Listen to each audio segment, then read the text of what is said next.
لنهتدي لولا أن هدانا الله لقد جاءت رسل ربنا بالحق ثم الصلاة والسلام والتحية والإكرام سيدي أسلم ما في الوجود سر الله في كل موجود ونقطة دائرة الوجود صاحب لواء الحمد والمقام المحمود مولانا ومولى الحسن والحسين أبي القاسم محمد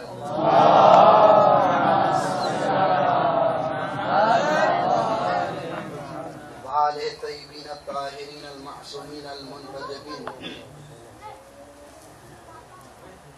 أما بعد فقد قال الله تعالى وتبارك في القرآن المجيد وفرقانه الحميد وقوله الحق أعوذ بالله من الشيطان اللعين الرجيم بسم الله الرحمن الرحيم إنا أعطيناك الكوثر فصل لربك وانحر إن شانئك هو الأبتر. صلوات على محمد.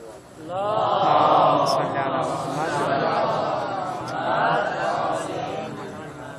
اولا امام زمانہ اجل اللہ فرجہ کی خدمت میں اور تمام مراجعین کرام کی خدمت میں اور آپ لوگوں کی خدمت میں آج اس امام کی ولادت پر دل کی انتہائی گہرائی سے آپ لوگوں کو مبارکباد پیش کرتا ہوں. ماشاءاللہ ماشاءاللہ. میں نے آپ حضرات کے سامنے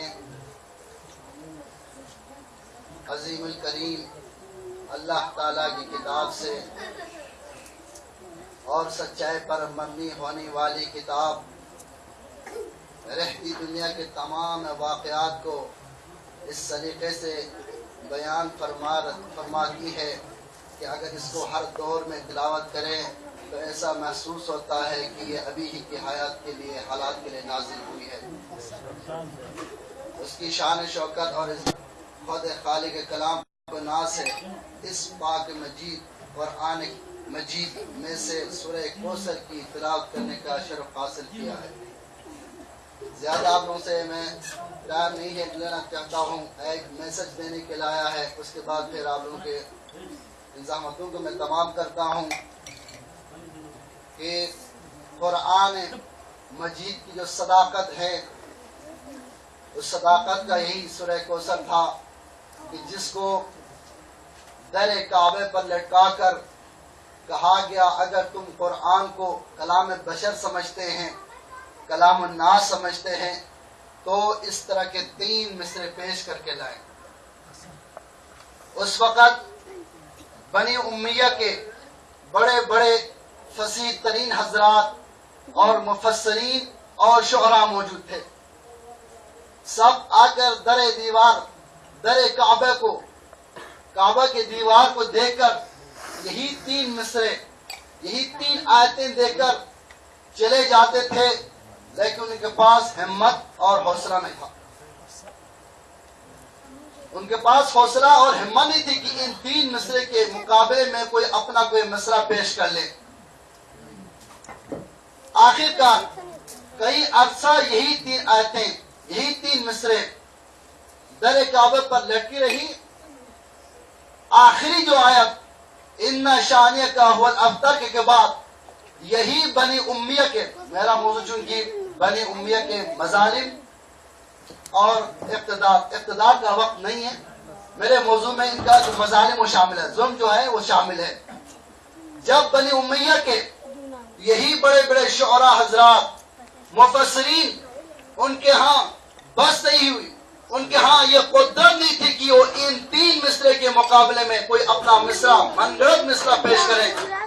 آخرکار مجبور ہو کر ان 3 مصرے کے نیچے لکھا ما ھذا کلام البشر, یہ کسی انسان کا کلام نہیں ہے. ہار گئے بنی امیہ کے ظالم, ہار گئے. رسول اللہ سے دشمنی شروع کی, یہاں تک کہ رسول اللہ کو دھمکی دی قتل کرنے پر, قتل کرنے کا پروگرام بنایا. افسوس نہیں کہ وہ رسول اللہ کہ جس پر قرآن جیسی کتاب نازل ہوا ہے. جب قرآن کے بارے میں ایک بات آئی تو مجھے قرآن کی فضیلت بعد میں بتانا چاہتا ہوں. افسوس ہے کہ وہ رسول اللہ کہ جس کے لیے قرآن جیسی کتاب نازل ہوئی ہے, میں آپ لوگوں سے پوچھتا ہوں کہ قرآن معجزہ ہے یا نہیں؟ ہے نا معجزہ؟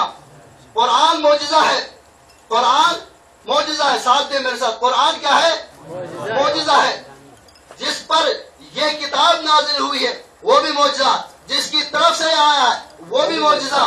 قرآن معجزہ کہ جس کی طرف سے آیا وہ بھی معجزہ ہے، جس پر آیا ہے وہ بھی معجزہ ہے. لیکن انجیل، زبور، توریت یہ کتابیں ہیں لیکن معجزہ، ساتھ بولے نا، لیکن معجزہ نہیں ہے. انجیل، زبور، توریت کتابیں ہیں لیکن معجزہ نہیں ہے.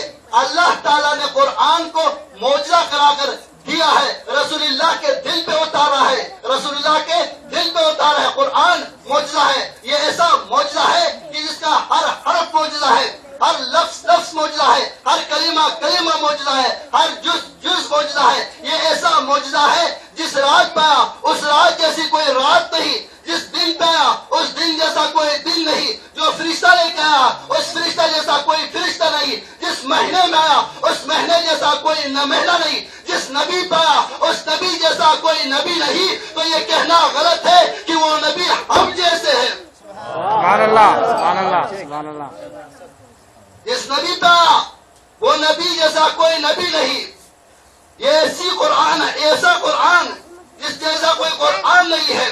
تو مجھے کہنے کا حق ہے کہ جب نبی کو چھوڑ کر، نبی کی شریعت کو چھوڑ کر، نبی پہ آیا ہوا قرآن کو چھوڑ کر یہ بنو امیہ کے حرام زادے اور سعودی عرب کے نجس خون سے پلنے والے حرام زادے حکومت پاکستان میں آ کر وہاں شریعت نافذ کرنا چاہتے ہیں. قرآن کو چھوڑ کر، نبی کو چھوڑ کر، نبی کے شریعت کو چھوڑ کر ملک پاکستان میں یہ اپنی شریعت نافذ کرنا چاہتا ہے. خبردار، ان کی شریعت کو ہم نافذ نہیں ہونے دیں گے. اس لیے یہ یزید